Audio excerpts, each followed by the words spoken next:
Hi, this is Dr. Eric Berg, and in this short video, I'm going to talk about calcium myths, misconceptions, and interesting facts. This is part of my new CD of the Month program, and I'm just going to give you a little taste of what's in there. We're going to talk about calcium. The information I'm going to share with you right now is going to shock you. So first thing I want to tell you is what makes bone? Does calcium make bone? Actually, it does not make bone.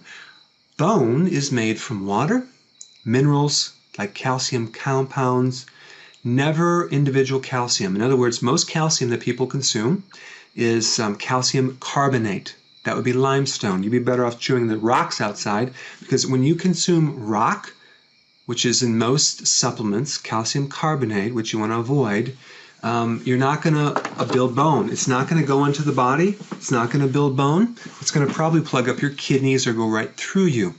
Okay, so you want to consume calcium from plants, leafy greens. Now, bone is also made from collagen, protein.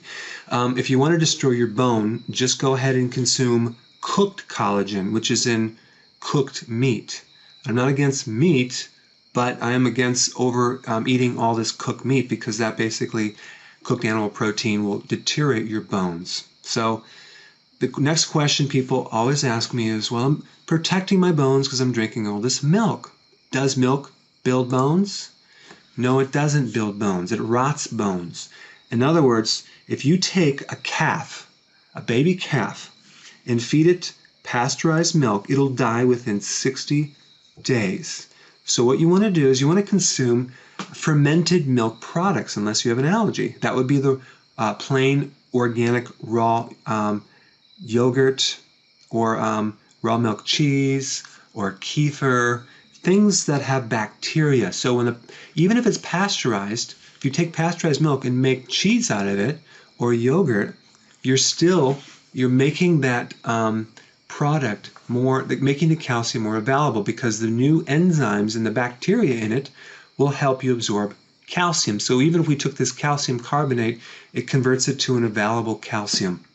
Now, the other thing is, when you take raw milk, which, by the way, does build bone, but you can't find it, what happens is that if you spill it on your carpet, it will not smell, because there's enzymes, there's bacteria in there, acidophilus. But if you take pasteurized milk and spill it, it will rot. So again, if you think you're getting this great product when you're buying milk and building your bones, don't hold your breath. And it's also very mucus producing. The next thing we're going to cover is vitamin D. Now, some of you are already taking vitamin D. If you're taking vitamin D, make sure it's natural. That'd be vitamin D3. But you can get vitamin D from the sun. 20 minutes of sun a day will give you plenty of vitamin D, unless your adrenals are all messed up, because the adrenal gland, if overactive, will block vitamin D in the body, which is interesting. Now, what does vitamin D do? Vitamin D, if you have a deficiency, will cause pain in your bones, specifically in the back. So back pain many times can be a vitamin D deficiency.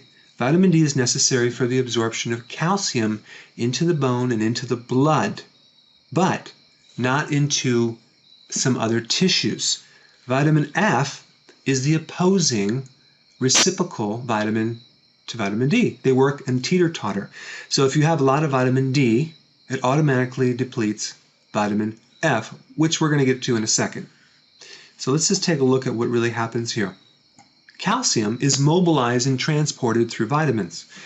The vitamin D takes the calcium from the skin and the muscles and the tissue and drives it into the blood and the bone. Vitamin F, on the other hand, takes the calcium from the bone and the blood and pushes it into the tissue.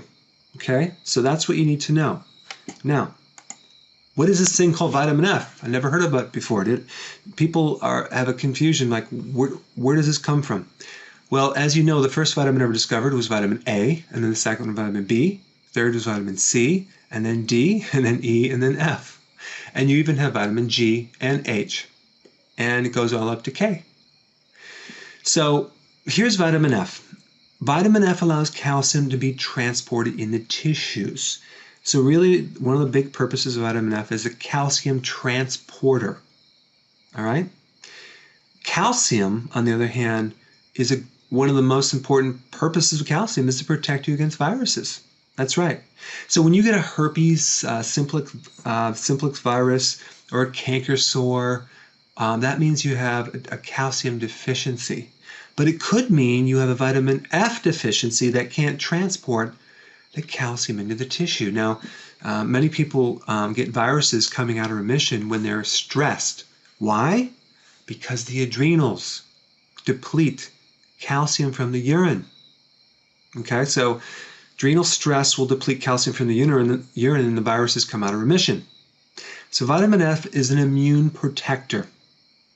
Viruses stay in remission if there's enough vitamin F and calcium. And this includes all viruses, mono, the flu, etc., etc. Don't worry, this is going to get worse. The papilloma virus. Now I don't know if you know what this is, but a lot of women have the HPV virus that's linked to cervical cancer of the cervix. What's very interesting about the papilloma virus is that these case outbreaks generally occur in late summer. Interesting. Why does that happen? Late summer.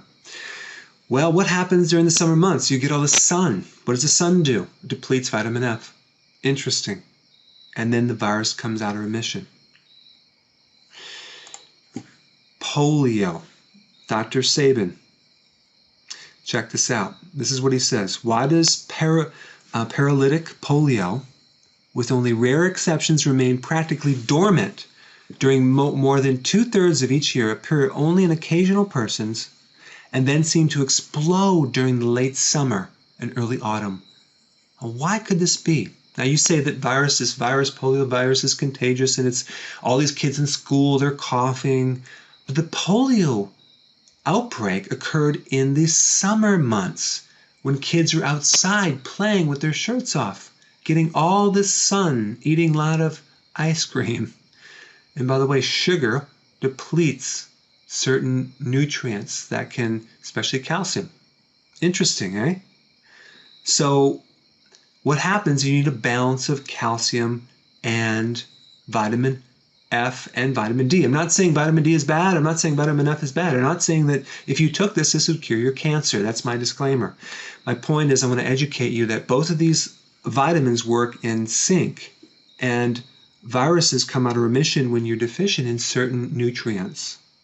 Now, for the full, complete understanding of calcium and vitamin F and vitamin D, if you want more information about the CD of the month or on sources of vitamin F, you can call my office at 703-354-7336. And Umi, or Muna, can actually explain and tell you a little bit about this new program that I came out with, which will allow you to receive a CD of the month every month on different health topics. I want to thank you. Hope you enjoyed this tip, and I'll see you real soon.